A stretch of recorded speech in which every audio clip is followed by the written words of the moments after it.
Non, parce que là, il n'est pas comme ça. Là, ça sera le best-of. Oui. Ouais. Voilà, sur le côté, c'est peut-être plus sympa. On essaye. Là, ça devrait le faire. Là. Bon, ça va aller. Pas faire gravure de mode non plus. Donc voilà, je suis cordonnier à Aubusson depuis 33 ans. Et je suis venu m'installer dans la Creuse, avec plaisir. Et donc je viens de Toulon. Mon père était cordonnier à Toulon, mon grand-père aussi. Et voilà, tout petit, je bossais avec mon père, j'allais lui faire les courses, j'apportais les chaussures aux clients, je courais de partout. Et puis mon père voulait pas que je reprenne la boutique et que je fasse cordonnier parce qu'il me disait que c'était pas un métier assez valorisant, que c'était pas assez bien, quoi.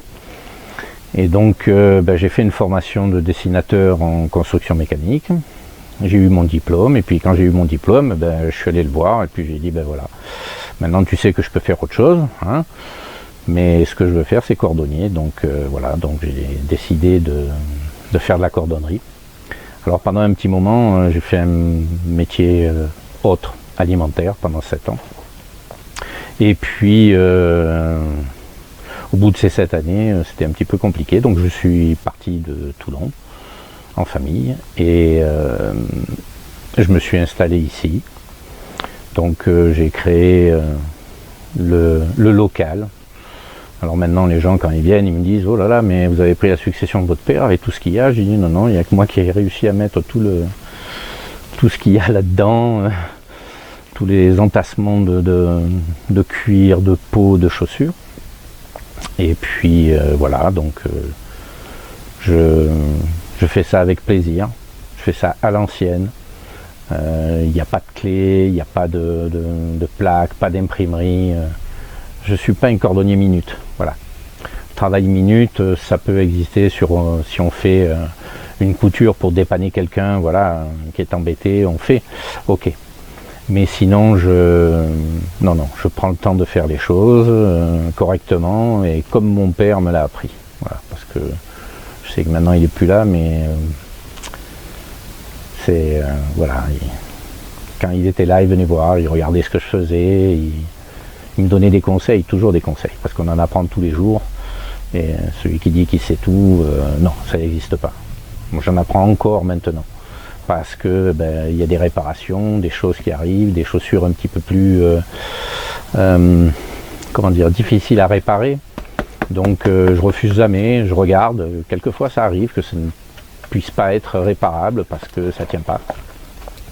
Mais dans l'absolu, j'essaye et j'arrive à trouver une solution. Voilà, que ce soit des baskets de maintenant ou des catastrophes quand les chiens ont mangé les chaussures et qu'il faut en refaire une partie. Voilà, donc j'ai une formation avec mon père de bottier, donc je sais comment est fabriquée la chaussure, comment elle se conçoit et comment elle se construit surtout. Donc c'est une facilité pour pouvoir justement les démonter. On sait ce qu'il y a dessous, on sait comment c'est fait. Voilà, c'est... Mon père donc était cordonnier et évidemment il a pris la suite de son père, donc de mon grand-père. Et à l'époque, lui, il n'a pas eu le choix.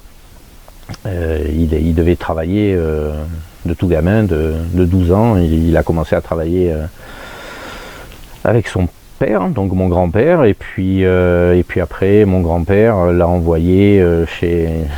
Ils appelaient ça des Slaves, c'est des Yougoslaves qui fabriquaient des bottes. Et donc mon père a appris à fabriquer des bottes de cavalerie à Toulon. Hein. Et puis il a travaillé pendant un moment aussi dans un magasin de chaussures, puisque les magasins de chaussures avaient leur cordonnier attitré pour pouvoir faire des réparations. Voilà, et donc c'est vrai que lui, il n'a pas eu le choix. Son père il lui a dit tu fais ça, il a fait ça. Donc voilà. Mais il gagne bien sa vie. Hein. Dans les années 50, 60. C'était bien. Après, fin des années 70, les baskets étaient déjà là. Ça a commencé à faire tomber un petit peu, péricliter un petit peu la chaussure réparable. Tout le monde portait des baskets. Et puis, ça a été un petit peu plus problématique pour lui pour pouvoir bosser. Voilà. Donc, voilà. Dans les derniers temps, c'est pour ça qu'il ne voulait pas que je fasse ça. Mais moi, je me plais. Ça me va bien. Quand on fait déjà un métier qui plaît, on a déjà allez, un tiers du bien-être. Après, il y a tout le reste, mais déjà un tiers, c'est pas mal. Mon fils est venu, un de mes fils est venu quelque temps regarder, il sait faire, mais non, il fait autre chose. Il fait autre chose, mais il sait faire. Je pourrais le laisser là, il pourrait faire, il n'y a pas de souci. Il n'y a pas de... Mais voilà, il a choisi de faire autre chose et bon, je vais pas faire comme mon père, lui dire quand même, t'aurais pu machin. Non, lui il voulait pas de toute façon, mais il fait de belles choses et ouais, il a créé son entreprise, donc il est bien. Et puis voilà, il n'y aura pas de suite parce que maintenant les personnes ne veulent pas travailler comme je fais moi. Voilà, donc ça sera, je pense que le jour où je serai plus là, il y aura peut-être un autre cordonnier, mais pas comme je fais moi.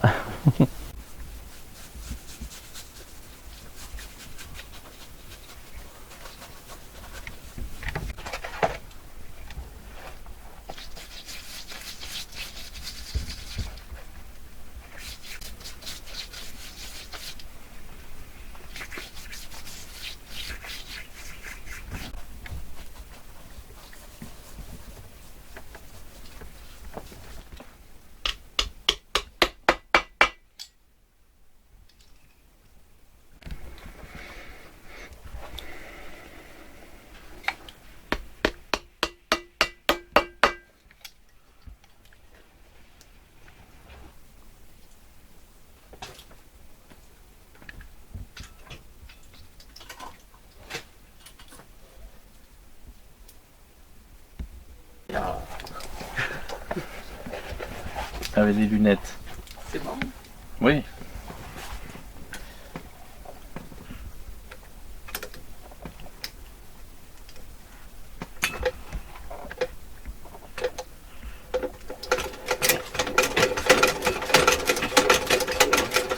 Il faut pouvoir réparer.